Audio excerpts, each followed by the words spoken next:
hospital, una clínica, un consultorio dental, un laboratorio clínico tenga un buen funcionamiento, pues es necesario, como siempre, estar bien organizado y tener muchos reglamentos, muchas normas y seguir una serie de lineamientos que sean claros, que estén documentados, que sean bien entendidos por todo el personal y que todo el personal lo siga al pie de la letra para llevar a cabo los procesos que se manejan en él. ¿Sí? Todo es a base de una normatividad que esté apegada a las normas vigentes para poder llevar a cabo a buen término lo que es la terapia, lo que es el diagnóstico, lo que es la praxis médica.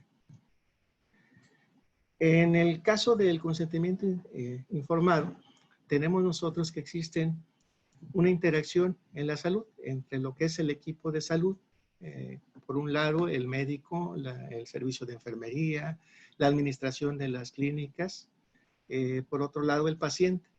Los principios básicos tienen que ser principalmente el respeto a la vida.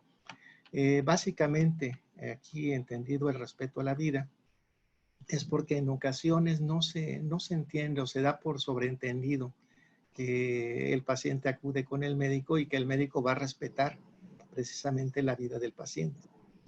En otro sentido, la autonomía... Perdón. Okay. Por otro lado, les decía que el equipo de salud debe de tener cierta autonomía para poder tratar al paciente, pero esa autonomía es dada por el mismo paciente. El paciente, a través de ese consentimiento que él otorga con conocimiento de causa, pues le brinda al equipo de salud cierta autonomía para trabajar. En ese sentido, se habla de lo que es la beneficencia, o sea, dar salud al paciente al que acude para que éste se sienta más tranquilo y se recupere la salud. El término maleficencia, no maleficencia, es no hacer daño, porque si el paciente acude a un servicio de salud es precisamente para recuperar la tranquilidad. Yo creo que muchos de ustedes en ocasiones acuden al doctor y desde el momento en que están en la recepción sienten cierto alivio porque saben que el médico va a hacer su mejor esfuerzo para sacarlos adelante. Entonces, en eso se basa precisamente esa interacción. Desde ese momento, desde que estamos esperando en un consultorio, el sentir esa tranquilidad nos ayuda bastante. Esto también tiene mucho que ver con la justicia. Estaba checando la página de nuestro amigo Juan Manuel, en donde él habla del bullying y de derechos humanos. En este caso, la justicia tiene mucho que ver con el consentimiento informado para hacer una buena praxis y evitar precisamente problemas a futuro, que vamos a ver un poquito más adelante. Bien, ¿qué es el consentimiento informado? El consentimiento informado es la aceptación libre del paciente de un acto para diagnosticar o tratar o bien investigar causas o realizar procedimientos. Fíjense bien lo amplio que es esta definición. O sea, implica el diagnóstico. Esto quiere decir no solamente el diagnóstico clínico que hace el doctor, también el diagnóstico que se hace en un laboratorio clínico, el diagnóstico que hace un odontólogo, el diagnóstico que hace un psicólogo, el diagnóstico que hace un psiquiatra. Investigar las causas a través de diferentes medios de los que disponga o realizar procedimientos con fines de diagnóstico o para restablecer la salud del paciente. Pero esta aceptación del paciente tiene que ser firmada y después de comunicar su situación clínica. O sea, no es posible que el médico actúe sin que el paciente reconozca primero cuáles son las alternativas. Lo vamos a ver más adelante. En este caso, implica un proceso de comunicación en el ámbito clínico, pues que está dirigido a facilitar a los pacientes que tomen decisiones respecto a su salud. O sea, si a mí no me explican adecuadamente lo que me van a hacer, pues simplemente yo puedo declinar el tratamiento que se trata de seguir. O si yo sopeso en algún momento el tratamiento que va a ser muy agresivo, que voy a tener algunos efectos secundarios, pues yo lo sopeso y yo decido simplemente, pues, sabe que mejor no. Esto se presenta mucho en el caso de los odontólogos. No sé si hay algún estudiante o alguien de odontología, pero, por ejemplo, en ocasiones, nosotros acudimos con ustedes, los odontólogos, y de repente nos dicen, ¿sabes qué? Mira, es que te voy a poner un puente, ¿sí? Pero para ponerte el puente removible, yo necesito desgastar 2 de las piezas que tienes que están en buen estado. Entonces, pues a mí como que no me convence que me desgastes un poquito las muelas de los lados para que me pongas ese puentecito. Entonces, con ese conocimiento, a lo mejor el médico, el odontólogo ya me explica, bueno, existen otras alternativas. Por ejemplo, te puedo poner, no sé, una prótesis, un tornillito ahí en el huesecito para que no me meta yo con los dientes adyacentes. Pero es precisamente hasta que el odontólogo o el médico me explica lo que me va a hacer, donde yo doy Doctor, ¿le puedo hacer una pregunta? Sí, claro que sí. Por ejemplo, ustedes cuando ya tienen el diagnóstico, ¿de qué forma, cómo aplican ustedes su terminología para que en determinado momento comprenda el paciente cuál es su diagnóstico? Porque pues no está familiarizado a veces el paciente con cierta terminología médica. Ok, mire, si me espera un momentito, más adelante, precisamente, dentro de los problemas de ese consentimiento informado, abordo precisamente el proceso de comunicación. Acuérdense que en el proceso de comunicación existe un emisor, un receptor y un mensaje. Precisamente eso es lo que afecta mucho el cómo se da el mensaje. Lo voy a abordar más adelante, pero sí es precisamente eso. Uno de los, se los digo, no sé si hay estudiantes de medicina por aquí, pero bien, uno de los problemitas que adolecen muchos de los jóvenes doctores que recién egresan es que utilizan mucha terminología técnica que en ocasiones el paciente no conoce.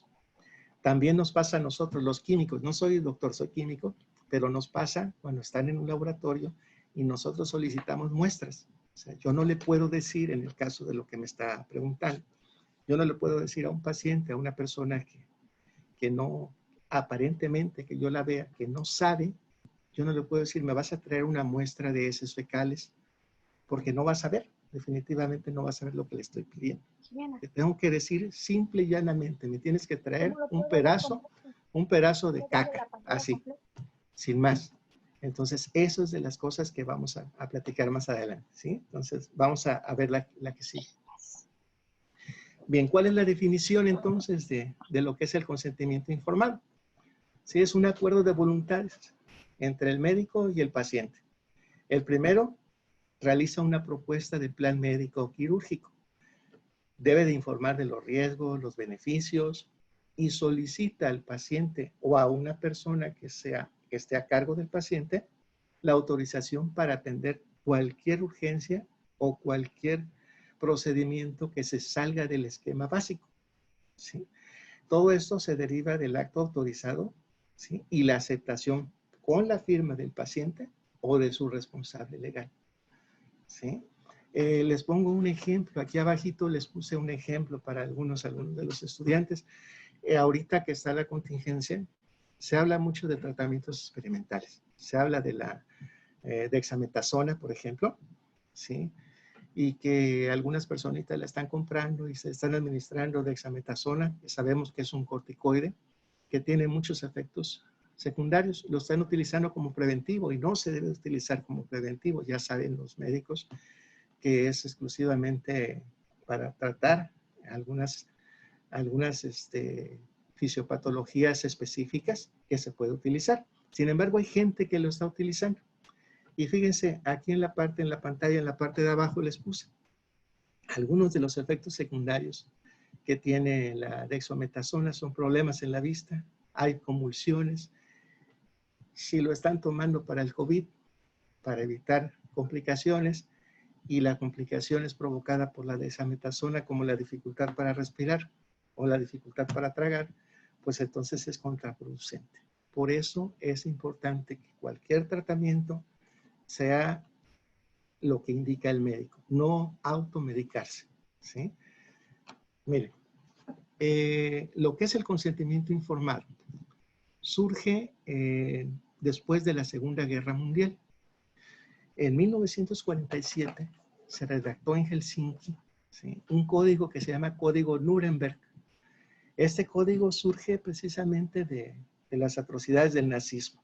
No sé si los jóvenes en la historia que han leído, los que estamos un poquito más grandes, recuerden pues que había muchos problemitas que manejaban los nazis, como la falsa creencia eugénica, que se creía una raza superior, y por ende estudiaban a los judíos y a otras razas, las razas negras, como personas de la más ínfima calidad genética.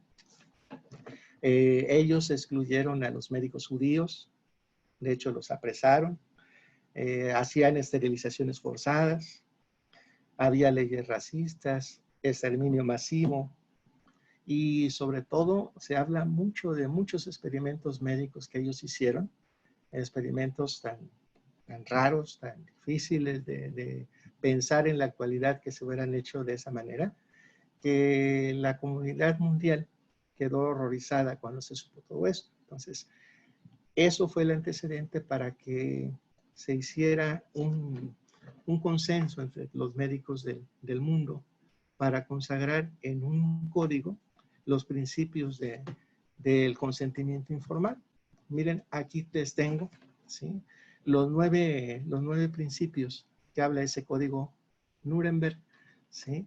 Les señalo dos principalmente, ¿sí? El primero de ellos, que es absolutamente esencial, el consentimiento voluntario del sujeto para cualquier tratamiento, cualquier operación, cualquier situación que implique su salud o daño a su salud, tiene que tener el consentimiento voluntario del sujeto, ¿sí?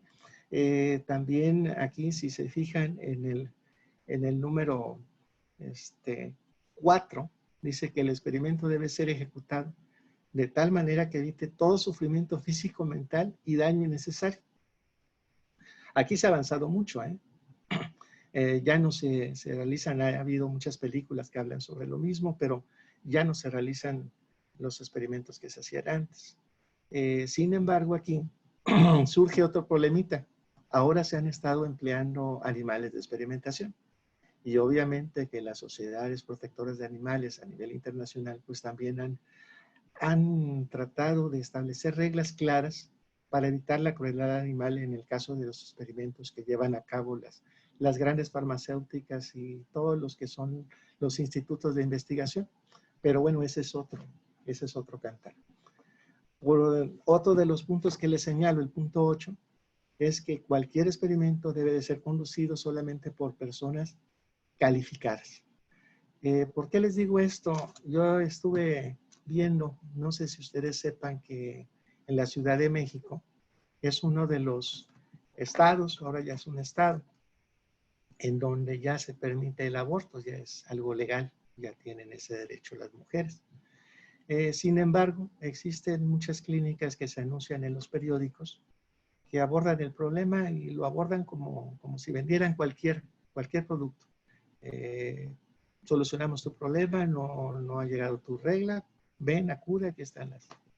Sin embargo, se ha descubierto que muchas de esas clínicas no cuentan con certificación, no cuentan con médicos que sean reconocidos. Incluso ha habido algunas clínicas que se han cerrado precisamente porque ni siquiera cuentan con el título profesional o la cédula profesional, los médicos, ¿sí? O sea, son completamente falsos todos esos. Aquí les pongo otro ejemplo. Otro de los tratamientos que se han estado empleando en la actualidad, la cloroquina, la hidroxicloroquina, la ivermectina, que es un antiparasitario, también la cloroquina, pero sin embargo, haciendo la revisión de todos los documentos que se manejan en los artículos científicos, no los periodísticos, porque los periodísticos estamos hablando de otra cosa, pero la revisión de los artículos científicos, no hay ningún protocolo que sugiera que la cloroquina o la ivermectina den un resultado favorable para el tratamiento de COVID. Eso sí, les puedo decir, después de revisar muchos de esos artículos, sí me di cuenta que estos dos medicamentos en particular dan resultados a medias cuando inicia la infección. Cuando ya está establecida la infección, después de 4 o 5 días, ya no tiene ningún valor terapéutico. Eso lo pueden revisar ustedes en los ensayos de la OMS. La OMS tiene una página donde ustedes pueden revisar todos los ensayos clínicos que se hacen sobre los medicamentos que se están empleando ahorita y los que están en fase de investigación y los que están por aprobarse. Es una lista inmensa y que está manejada tanto por la Unión Europea, por Rusia, por China, incluso México tiene por ahí algunos estudios que se han hecho por parte del IPN y la Universidad Nacional, ¿sí? Entonces, por eso les decía, esta evidencia es de ahorita de mayo, es lo más reciente. La cloroquina, aquí está otro estudio donde no existe ningún beneficio y al contrario, el uso de la cloroquina a veces aumenta la frecuencia de problemas cardíacos y complicaciones cardíacas en los pacientes. Entonces, por eso la OMS en sus páginas ha suspendido esos ensayos. El único que está en desacuerdo ahí mucho es el gobierno de los Estados Unidos, que siguen empleando la cloroquina como tratamiento experimental y otros fármacos que están asociados con Alemania. Pero bueno, ya veremos más adelante, ¿sí? Bueno, entonces, volviendo, les decía los antecedentes. Los antecedentes del consentimiento informado están desde 1948, varias declaraciones, varios informes que se tienen ahí, en donde se reúnen la Organización Mundial de la Salud. Acuérdense que la OMS surgió en 1948, se fundó el 7 de abril de 1948. Entonces, a partir de ahí, se empezaron a crear consensos para establecer las políticas que deben de intervenir en lo que es la salud de las personas, cuidando siempre los derechos humanos. En el caso de nosotros, acuérdense que la Constitución Política de los Estados Unidos Mexicanos establece en su artículo 4 el derecho a la salud y muchas cosas. A partir de esa Constitución de nuestro país, de México, pues surgen la Ley General de Salud, surgen reglamentos, surgen las normas oficiales mexicanas. Y todos los que estamos en el área de la salud debemos de cumplir con las normas, cumplir con los reglamentos y establecer políticas de trabajo en nuestros centros de trabajo, ya sea en hospitales, en clínicas, en laboratorios, incluso hasta en educación, que respeten precisamente todas las normas que nos marca la ley, ¿sí? En este caso yo les agrego aquí la norma oficial mexicana, la 004, que habla del expediente clínico. En esta norma en particular vienen todos los puntos que debe de tener por ley un consentimiento informado. Lo vamos a ver más adelante, ¿sí? Entonces, si se dan cuenta, existen muchas pautas a nivel internacional manejadas por muchos organismos internacionales, por la UNESCO, por la OMS, en donde hay declaración de principios éticos que deben de marcar la labor del médico, sobre todo para proteger, ¿sí?, a las personas y sobre todo proteger a las personas que son incapaces de tomar decisiones, a lo que nosotros llamamos poblaciones vulnerables. O sea, en este caso los bebés, los niños que no pueden decidir por sí mismos, no reconocen, no saben lo que tienen, personitas con discapacidad, indígenas o personas que carecen de instrucción. Aquí volvemos a retomar lo que nos preguntó hace ratito la señorita, ¿sí?, respecto precisamente a las personas que carecen de instrucción. O sea, no se entiende si el médico no explica a un nivel muy sencillo lo que tiene el paciente, pues simplemente ese paciente indígena, ese paciente que no tiene instrucción, que no sabe leer, que no sabe escribir, pues no le va a entender. Una persona con una discapacidad reconocida que no escuche bien, si no se le habla fuerte, claro, pues tampoco nos va a entender. Si no existe un traductor para una persona que maneje el lenguaje de señas, pues tampoco va a ser lo normal. ¿Cuáles son los principios básicos para establecer un consentimiento informado? En primer lugar, la personita que va a tomar la decisión tiene que tener la competencia para decidir.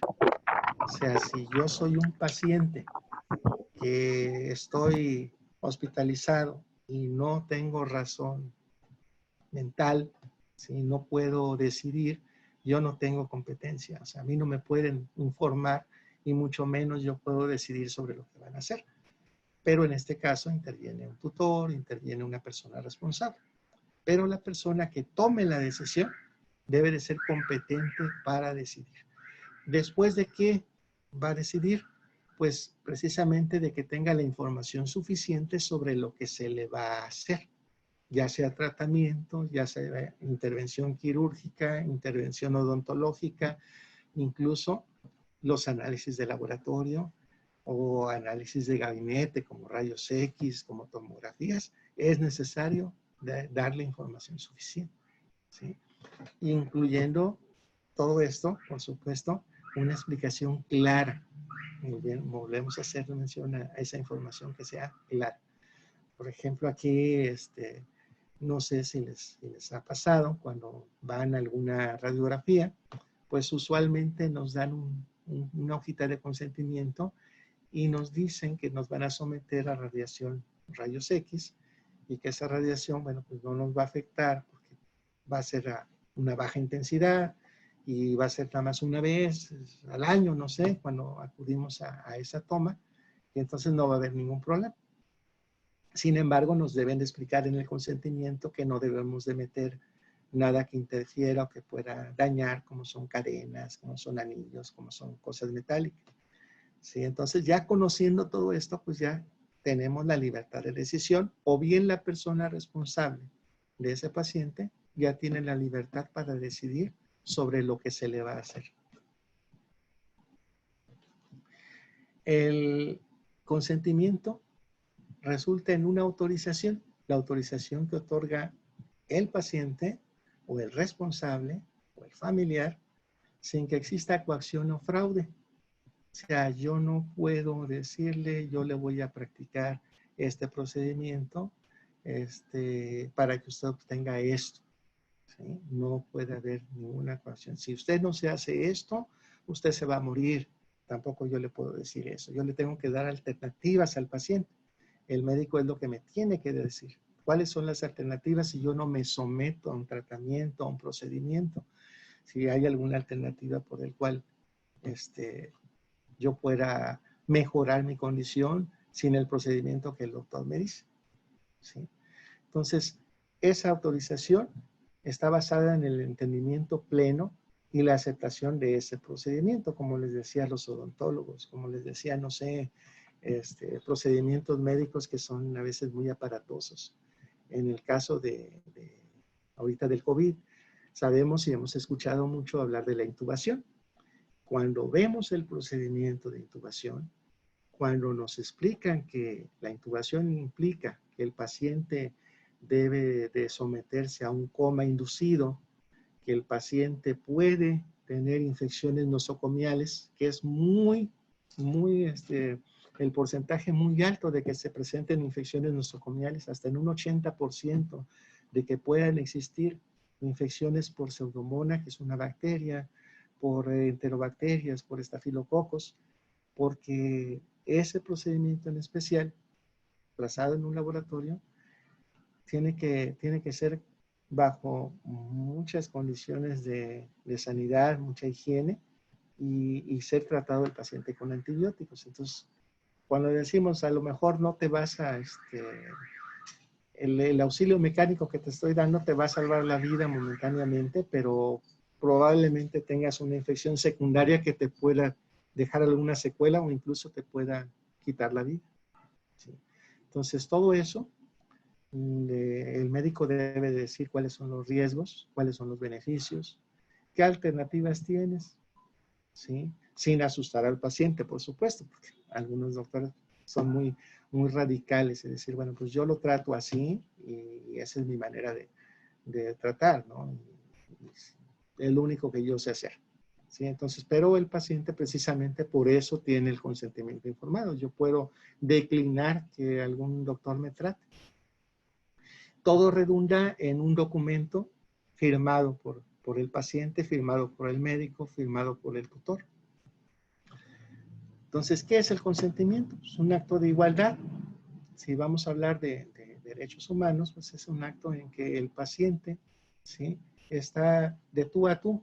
El doctor no es más, el químico no es más, la enfermera o la enfermera no es más. Si no estamos al mismo nivel, el doctor me explica, yo con esa explicación tomo decisiones, ya sé cuáles son los riesgos, ya sé en qué me va a beneficiar y por consiguiente, bueno, voy a establecer mi firma y voy a aceptar. Ahora sí, esta actividad dentro de lo que nosotros estamos manejando en control de calidad, pues es un proceso previo, es un proceso preanalítico. ¿Sí? Antes de cualquier situación, establezco ese documento de consentimiento informado. O sea, a mí me llegan, yo les doy el ejemplo, cuando llegan pacientes al laboratorio, ¿sí?, se les hace un cuestionario preanalítico. Aquí es bien importante esto, ¿sí? Esto es para beneficio no solamente del paciente, ¿eh? A veces es beneficio para el químico, para el médico.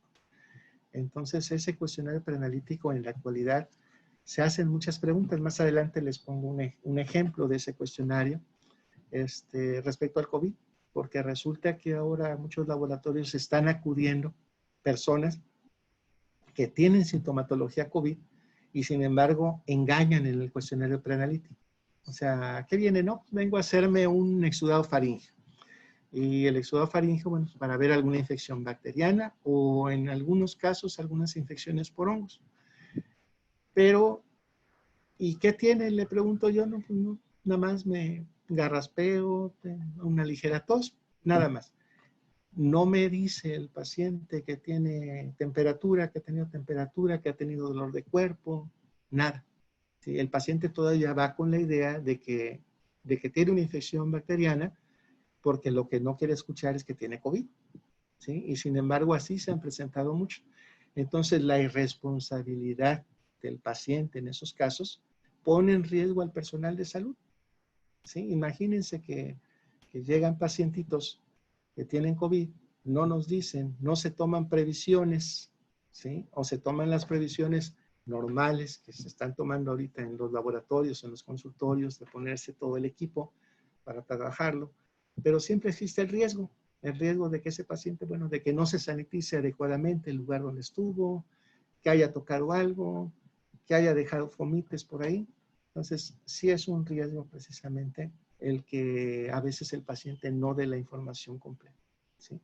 Pero bueno, en fin, el consentimiento nos ayuda a esa toma de decisiones, el paciente, el representante, la explicación de lo que se nos va a hacer, pero a detalle, ¿sí? Nada de que es que se metió a quirófano y resulta que le están haciendo este procedimiento. Yo no sabía. No, pues señora, es que sí le mencioné, pero no a ese nivel, nada más lo mencioné así. Resulta que el paciente lo necesitaba, entonces pues ahí es cuando dice el paciente tiene derecho a reconocer lo que se le va a hacer y las posibles consecuencias si se llega a presentar alguna contingencia de lo que se le va a hacer también. ¿Sí? Entonces eso es muy importante. El paciente debe de firmar. ¿En qué casos se otorga el consentimiento? Fíjense bien. En la atención médica, no sé si sepan que cuando vamos a un consultorio particular, cuando vamos con un odontólogo, también se debe de otorgar un consentimiento. Sin embargo, el consentimiento en esos casos a veces es tácito, porque el que acude al doctor soy yo. Si no, el doctor viene a donde yo estoy enfermo, no. Yo acudo al doctor y es un acuerdo tácito de que yo voy y me voy a someter al tratamiento o intervención que me va a dar el doctor. ¿Sí? En el caso también de investigación en salud, me deben de informar qué es lo que me van a hacer, si es un tratamiento alternativo, si es a lo mejor una combinación de fármacos novedosos, algo nuevo. me tienen que informar y yo tengo que dar mi consentimiento. En el punto 3, les menciono lo que manejamos en el laboratorio. Para las muestras biológicas es igual, es un acuerdo tácito también.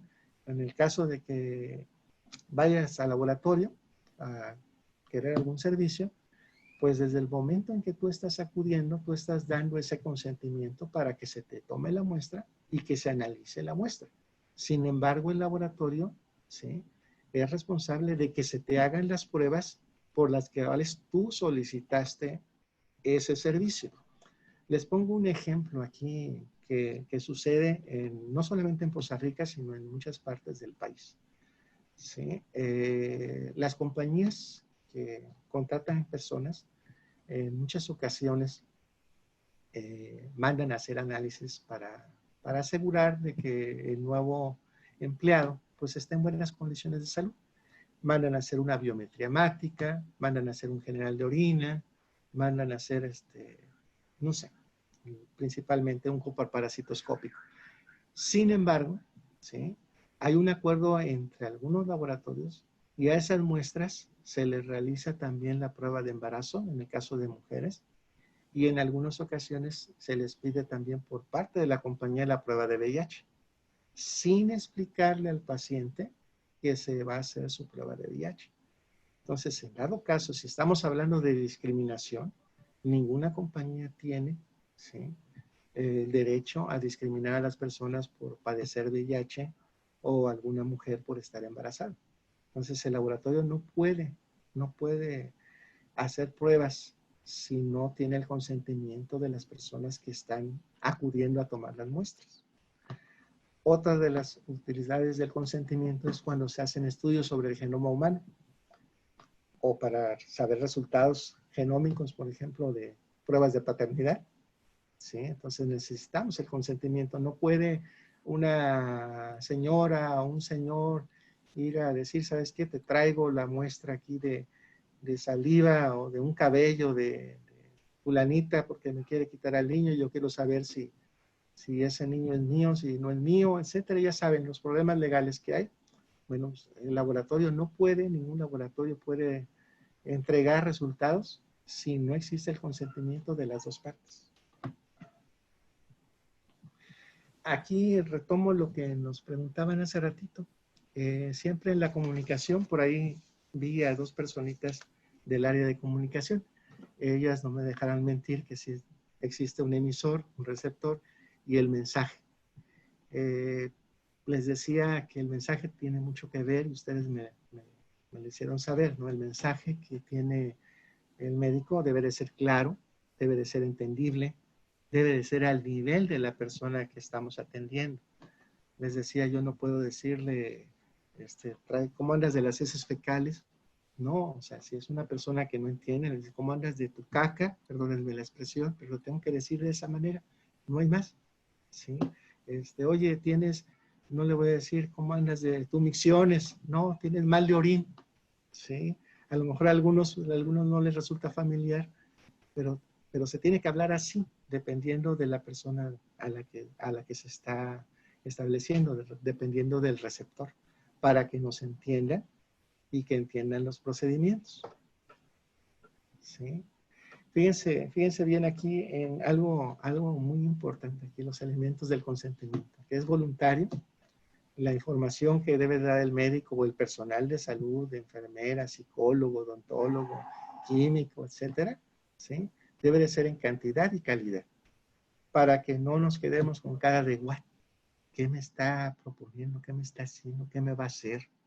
¿Sí? Entonces, para que yo tenga la competencia, para que yo pueda decidir sobre algún procedimiento que me van a realizar. ¿En qué casos? ¿En qué casos se debe de realizar un procedimiento? Bueno, fíjense bien, debe de ser verbal, a veces es tácito, cuando yo acudo al doctor, cuando yo acudo al odontólogo, cuando yo acudo al psicólogo, cuando yo voy a hacerme los análisis por mi cuenta, es un acuerdo tácito, es verbal. Escrito, así por ley, cuando hay una intervención quirúrgica, cuando hay procedimientos diagnósticos y terapéuticos invasivos, ¿sí?, una traqueotomía, una colonoscopía, cosas un poquito más invasivas, ¿sí? Cuando existen riesgos o repercusión negativa sobre la salud del paciente. Les decía, una intubación, no solamente se está dando la respiración mecánica a ese paciente de COVID, se está también se le está dando la posibilidad de que ese paciente pueda llegar a tener una infección bacteriana secundaria, ¿sí? ¿En qué otros casos? Bueno, en caso de que se realice algún proyecto de investigación, un proyecto docente. En casos de exámenes físicos, me tienen que decir, no sé si sepan, las señoritas y todos en general, cuando se acude, por ejemplo, a hacer una revisión de Papá Nicolau, hacer una colposcopía, siempre debe de existir una enfermera o una persona cercana al paciente. No puede el médico estar solito con la paciente. ¿Sí? Aparte de que se firme el consentimiento de lo que se le va a hacer, siempre debe de estar un personal de enfermería. Aquí en el caso de nosotros, los laboratoristas, la obtención de muestras de sangre y orina, siempre también debe de existir el consentimiento, que está dado de manera tácita cuando yo estoy pagando por el servicio. O bien cuando se realizan exploraciones complementarias que no son invasivas, cuando voy a rayos X, cuando voy a una tomografía. En esos casos son exploraciones no invasivas. ¿Qué debe de tener? Sí, pues debe de tener, de acuerdo a la norma, nos dice que el nombre completo, el sexo, la edad, domicilio, los apellidos y el nombre de quién está informando y de quién va a realizar el procedimiento, ¿sí? ¿Cuál va a ser el objetivo de ese procedimiento? ¿Cuáles son las consecuencias? ¿Cuáles serían los efectos secundarios? ¿Cuáles son los riesgos? ¿Cuál es lo más infrecuente? ¿Cuál es lo normal? Aquí se los puse así porque resulta, fíjense bien, alguien podría decirme, porque ya lo habíamos platicado nosotros en la especialidad, ¿no? ¿Por qué nombre y apellido de quién informa? Se supone que el que está realizando el consentimiento pues, es el médico. Sin embargo, sabemos nosotros por los mismos alumnos y exalumnos que hemos tenido y por amigos médicos, que dentro del área de la salud, dentro de una clínica, de un hospital, siempre existen jerarquías en cuanto a los médicos. Entonces, al parecer, primero está el médico interno, que es el recién egresado de la facultad. Luego está el médico que está en servicio social. Luego, si están estudiando una especialidad, vienen los R1, los residentes 1, luego el residente 2, el residente 3, etcétera, hasta el titular. Pero la gran mayoría de las ocasiones, los que llenan las historias clínicas o los consentimientos informados son los que están más abajo en la jerarquía. Entonces, esos que están con su historia clínica, están en la madrugada haciendo historias clínicas o llenando consentimientos, pues se encargan de andar correteando a veces al médico que le sigue para que le firme el consentimiento, ¿sí? Entonces, por eso es nombre y apellido de quién lo está informando y de quién va a realizar el procedimiento. Por eso está separado. ¿Qué contiene? Bueno, ¿qué más contiene? Contraindicaciones, ¿qué riesgos? Aquí en los riesgos personalizados, bueno, es que en ocasiones los procedimientos no son iguales para las personas, dependiendo del estado previo de salud. Aquí ya saben ustedes los concomitantes para el COVID, que el paciente tenga diabetes, que sea hipertenso, que tenga obesidad, pues no es lo mismo a un paciente que esté sano, que tenga una edad promedio de 40 a una que tenga una edad de 60. La profesión también, o sea, no es lo mismo una persona que trabaja en donde hay muchas sustancias inhalables a una persona que trabaja en un ambiente libre de inhalables, solventes, etc. Creencias y valores, pues reconocemos aquí que existen algunas religiones que no aceptan algunos procedimientos y que deben de establecerse en el consentimiento de que no se va a actuar en contra de alguna de sus creencias o valores, ¿sí? La actitud, a veces los pacientes se ponen agresivos, a veces están en otras actividades. Entonces, en esa declaración se recibe la información, se ponen los pros y los contras, se da toda la información relevante, ¿sí? ese consentimiento también debe de incluir un no consentimiento, un área de donde yo no acepto el procedimiento.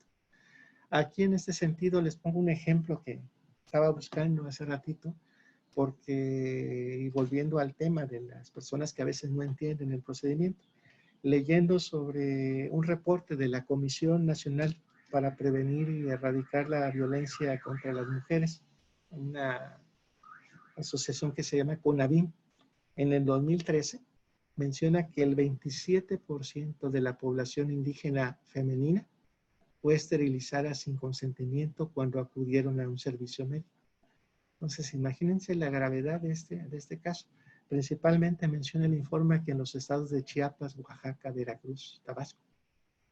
Entonces, el haber sido esterilizada sin consentimiento, ¿sí? Eso es algo bastante difícil de creer en este tiempo, pero que sin embargo está documentado. Entonces, por eso ahora se exige que el personal reconozca los derechos del paciente y que lo tome más en cuenta. ¿Sí? Si no es el paciente, si no entiende, bueno, un representante legal que entienda perfectamente lo que se le va a hacer al paciente. Ya vimos de manera general qué es el consentimiento informado. Es un acto voluntario de aceptación. Quien lo expide, pues ya vimos que lo está expidiendo el personal de salud. ¿Cómo? Pues durante, antes, cuándo, durante y antes de la intervención. ¿Dónde? Pues en cualquier consultorio médico que tenga que ver con la salud. ¿Sí? Entonces, todo es escrito. Acuérdense que el consentimiento informado tiene valor probatorio para discrepancias, inconformidades, reclamaciones legales. No es una cosa que haga que el doctor sea exonerado. No. Es un derecho del paciente. Es algo que debe de hacerse. Debemos de cumplir con eso. O sea, no exonera. Debe de haber responsabilidad por una mala práctica y proteger a los pacientes de eventuales abusos, como ese que les menciono yo de la esterilización forzada. Tomar en cuenta a los menores de edad y a todas las personas. Les voy a adelantar aquí un poquito, ya casi acabamos. ¿Sí? El consentimiento requiere tiempo, dedicación, tranquilidad, confianza, actitud, disposición y escucha. Y esto deben de tomarlo en cuenta los jóvenes que están estudiando medicina. Es importante. Sabemos que a veces no hay tiempo, que a veces el médico en el turno tiene que atender a 30, 40 pacientes, más en hospitales públicos. Sin embargo, bueno, pues deben de existir a medida de que surjan las tecnologías de la información, maneras de hacer protocolos o algunos documentos más fáciles de llenar. ¿Sí? ¿Por qué? Porque hay mala praxis, porque el lenguaje, aquí está otra vez lo del lenguaje inapropiado para el paciente. Hay doctores que no creen en la cultura del consentimiento informado. A veces se pierde el consentimiento, o a veces se pierde o está incompleta la historia clínica. No sé, no hay una secuencia, una norma, una manera de trabajar adecuadamente. Hay mucha resistencia a ese cambio. No es un proceso estandarizado, como sucede en algunos países, ¿no? Tenemos como ejemplo, no sé, el caso de Noruega, que es uno de los sistemas de salud más eficientes. Ojalá lleguemos a eso, ojalá sea nuestro ejemplo. ¿Sí?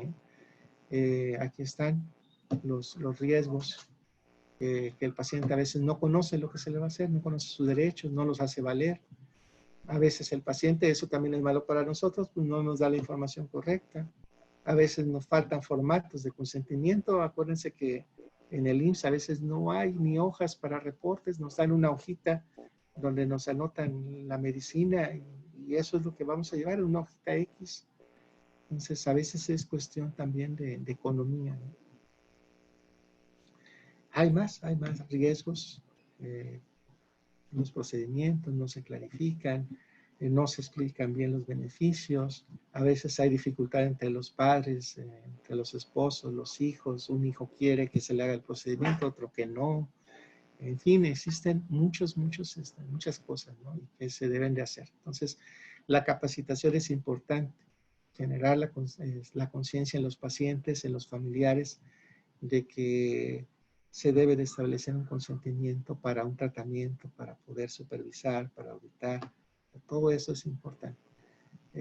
Son requerimientos legales, ¿sí?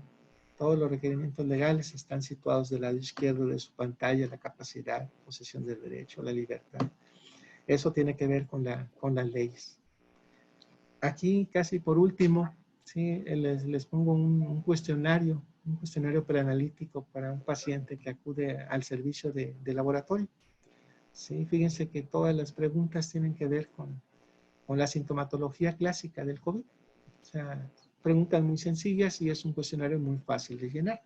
¿Sí? Si ha presentado fiebre, si ha convivido o tenido contacto con algún sospechoso, con tos, etcétera. Entonces, eso es importante no solamente para el paciente, también es importante para el personal de salud, para los clínicos.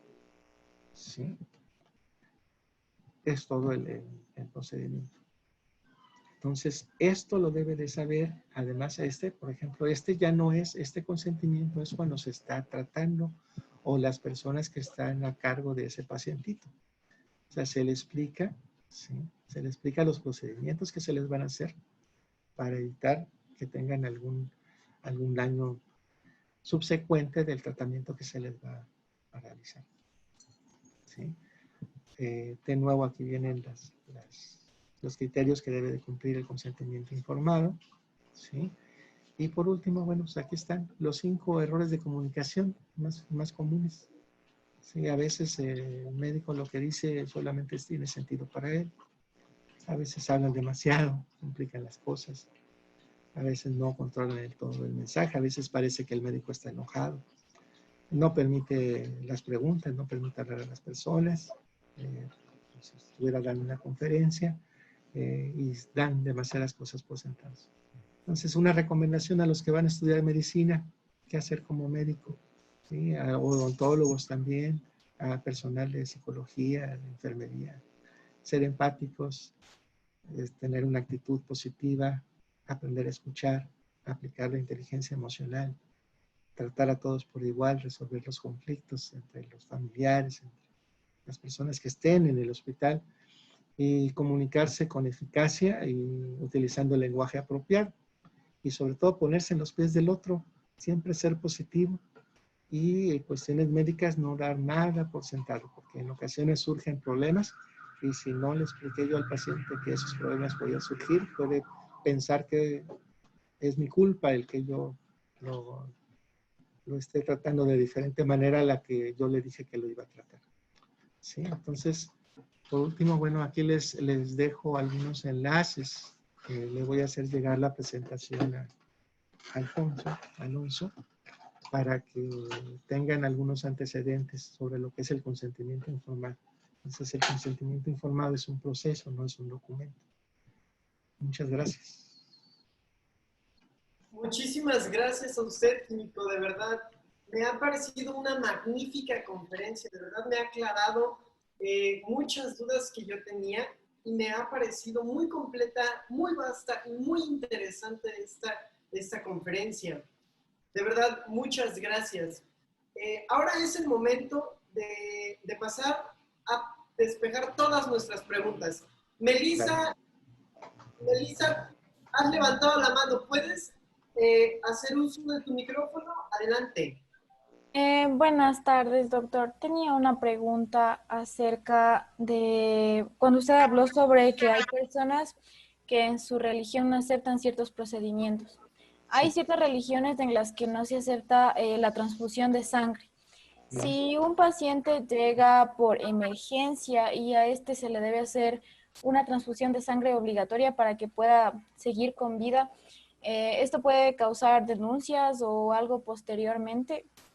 Si el médico actúa sin el consentimiento informado, sin tener el consentimiento de los familiares o del paciente, sí tiene un peso legal, ¿eh? O sea, en el caso de los testigos de Jehová, existen alternativas. O sea, lo primero en ese caso, en el paciente que por alguna urgencia Lo que tratan los médicos es primeramente restablecer el volumen sanguíneo. Entonces se utiliza plasma para restablecer el volumen en el caso de hemorragias o algún accidentado. Se establece ese volumen para evitar precisamente el gasto cardíaco. Y se le explica al paciente, se le trata de explicar, no coaccionar, ¿sí? No presionar, pero se le explica que, pues, que es la terapia indicada. Se les da a algunos de esos pacientitos de testigos de Jehová, se les da una hormona que favorece la producción de eritrocitos, que sabemos que no es inmediata, ¿sí? Se llama eritropoyetina. Sin embargo, la responsabilidad de ahí depende de los pacientes principalmente. Muchas gracias. Muchas gracias. Voy a permitirme leer algunos de los comentarios que nos han estado depositando en el chat. Y dice Vivian Bastián, sí habemos estudiantes de medicina, y también Jaimir Perales pone sí hay. Nos comenta Anali Reyes, en las tomas de muestra para revisar drogas en orina, ¿también se debe cuidar ese aspecto? Bueno, sí. Mira, aquí existe una controversia. Aquí a lo mejor nos pueden orientar más un poquito los licenciados en Derecho. Pero, sin embargo, por ejemplo, si yo acudo a un laboratorio clínico con una muestra de orina porque voy a ingresar a un trabajo y precisamente yo nada más voy por un general de orina, que no incluye drogas, por supuesto, pero si el laboratorio recibe órdenes de la compañía que me va a contratar de que me hagan una prueba de drogas, están incurriendo en un delito, ¿sí? Ahora, un joven, ¿sí? Una personita, un jovencito que tenga problemas de adicción, si el papá desea saber si ese joven incurre en drogas o está consumiendo drogas, bueno, mientras ejerza la tutoría y la patria potestad, ¿sí? El joven debe de someterse a lo que pida el papá, ¿sí? Yo se los digo de manera muy clara, ¿no? Si el joven está viviendo bajo el techo y depende económicamente del papá, ¿sí? Entonces tiene que obedecer y tiene que aceptar que se le va a hacer un análisis, ¿sí? En el caso de los jóvenes. En el caso de los adultos sí es necesario que se tenga el consentimiento informado y se diga precisamente que se va a realizar el análisis. Si no, no se puede realizar.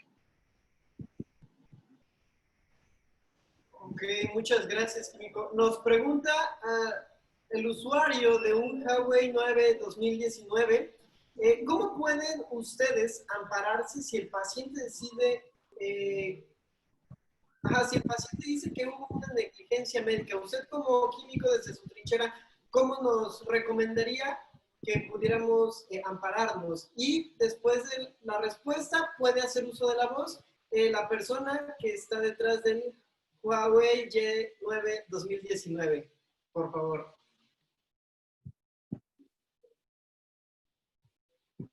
¿Sí? ¿Le escuchamos?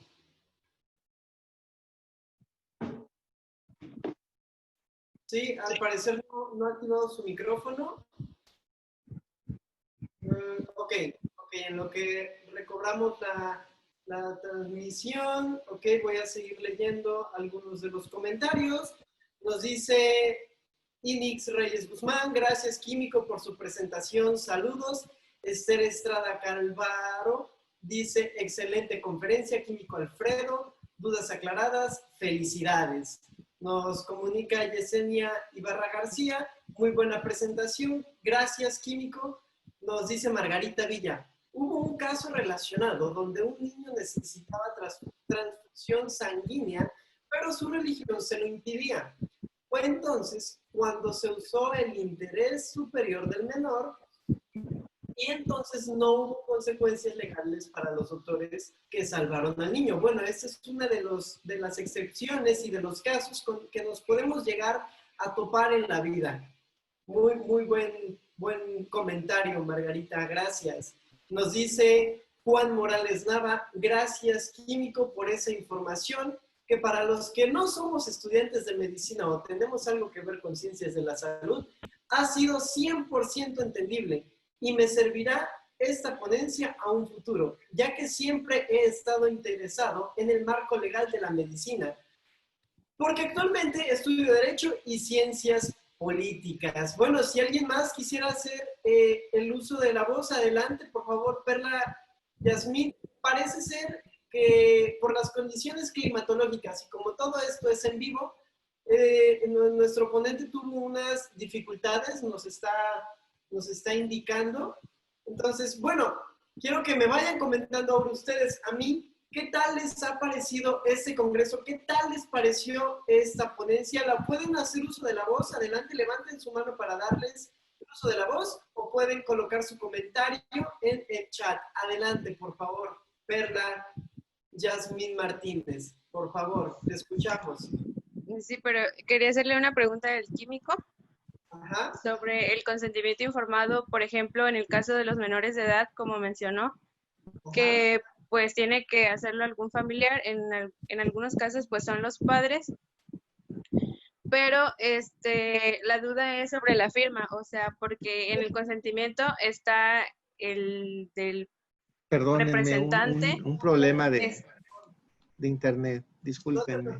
No lo escuchamos. De hecho, Perla Yasmín está planteando una duda para usted. Por favor, disculpa. Perla, adelante, por favor. Ajá, buenas tardes, químico. Bueno, yo tengo una pregunta acerca del consentimiento informado en menores de edad. Por ejemplo, ahí vienen 3 apartados donde está el del paciente, el del representante y me parece que el del testigo. Ajá, así es. Entonces, en caso de un menor de edad, ¿a dónde se tiene que poner la firma? ¿La firma del padre va a venir en la del representante? O luego, es que no sé, porque luego las piden en la del paciente, entonces no sé si en la del paciente nada más el padre va a firmar, pero con el nombre de su hijo, o el padre va a firmar en el de representante, o qué, o cómo se le hace en esos casos. No, en ese caso firman en los 2 sitios. Firma donde va el paciente, pone el nombre del niño y firma. Y firma en donde está el nombre del representante, pone su nombre y también su firma. En los 2 casos. Ah, ok. Entonces en el del paciente pone el nombre de su hijo y su firma. Así es, y él lo firma. Okay. Y en el nombre de él como representante también lo firma. Ah, ok. Muchas gracias. Muchas gracias, Perla, por tu participación. Voy a volver a leer y continuar leyendo algunos de los comentarios que nos han colocado en la caja de comentarios. Y dice Inix Reyes, gracias, químico, por su participación. Saludos.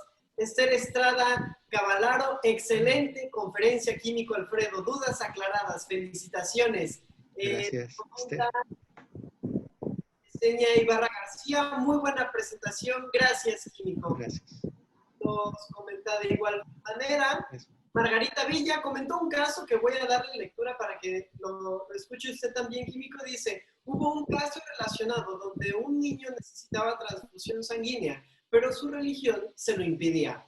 Fue entonces cuando se utilizó el interés superior del menor y entonces no hubo consecuencias legales para los doctores que salvaron al niño. Nos comenta Juan Morales Nava, gracias, químico, por esta información, porque para los que no somos estudiantes de medicina ha sido 100% entendible y me servirá esta ponencia en un futuro, ya que siempre he estado interesado en el marco legal de la medicina, porque actualmente estudio Derecho y Ciencias Políticas. Paulina Nava nos dice, muy buena conferencia, gracias, químico. Vamos a tratar de escuchar el comentario de la persona que está detrás del Huawei 9, a ver si sigue por aquí con nosotros. Y mientras voy a leer otros de los comentarios. Dice Gabriel Hernández, soy profesora de secundaria, doy la asignatura de formación cívica y ética.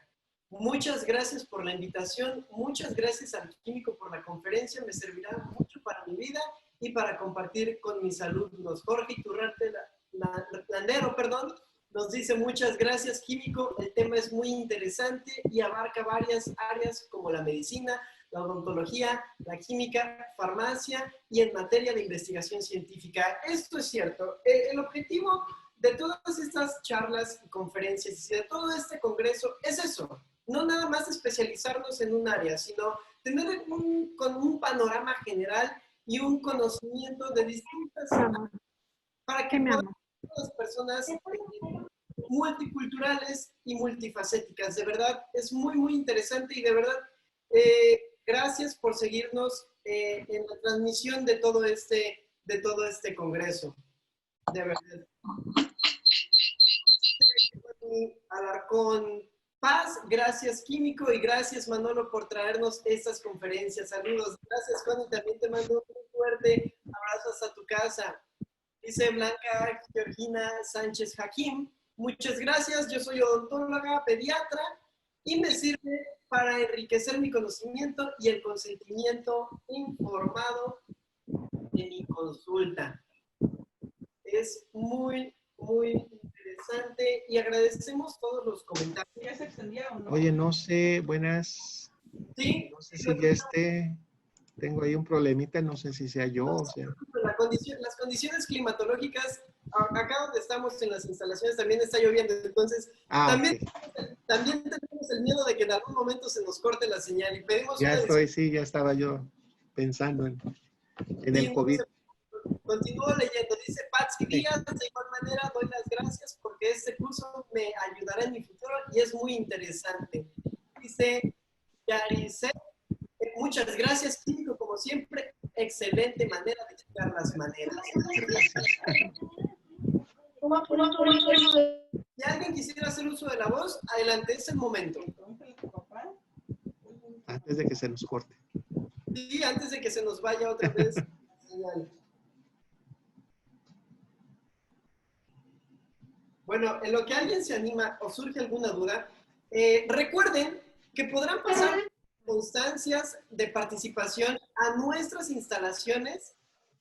Estamos ubicados en Poza Rica, Veracruz, México, pasando toda esta contingencia sanitaria. De verdad, los invito a todos ustedes a que compartan con sus hijos, amigos, alumnos, compañeros, amigos de escuela, de trabajo, de cualquier área. ¿Por qué? Porque vamos a estar publicando las convocatorias para que ellos también se puedan inscribir y tomen y se sumen a este magno congreso, de verdad.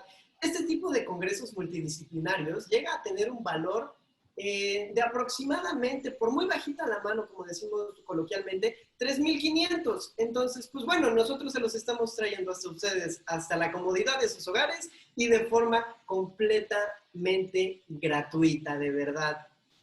Entonces, los invito a que no desaprovechen esta maravillosa oportunidad.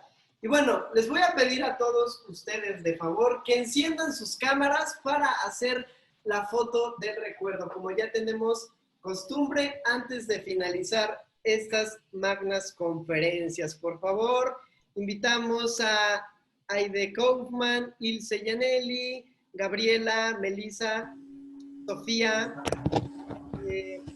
Perla, Cristina, Jorge, Química Luz, por favor, vamos a tomar la foto. Vivian, por favor. Esther. Jorge Luis. Yes. Cristal, ok. Ya estamos listos. 1, 2 y 3. Va la otra. Esperen. 1. Sonrían todos. 1, 2 y 3. Perfecto, salió genial. Antes de finalizar, quiero agradecerles a todos ustedes de verdad por su valiosa participación. Gracias infinitas, Químico Alfredo, por esta magna presentación, de verdad. Aprovecho para extenderle la invitación a usted a nuestra clausura de este Congreso Internacional por la Paz y un Mundo Nuevo, la cual se va a llevar a cabo el viernes 3 de julio a las 5 de la tarde. Va a ser por este medio, por Zoom. Y bueno, en el cual nos van a estar acompañando todos nuestros ponentes y participantes de este gran congreso. No se olviden de compartir. Recuerden que este congreso tiene un valor curricular. Todos van a tener su constancia de participación. Y recuerden, si juntan más de 15 constancias, van a poder ser acreedores de la constancia de todo el congreso, donde van a venir todas las constancias juntas. Y bueno, Muchas gracias a todos ustedes. Dios los bendiga. Nos vemos el día de mañana. Que pasen muy buena noche. Voy a leer unos de los últimos comentarios. Dice, gracias, Químico, excelente. Esther Estrada, gracias a ustedes por permitirnos ser parte de este gran congreso. Muchas gracias por ser parte de este gran congreso. Ok, no hay ningún problema. A quien se le fue el internet, José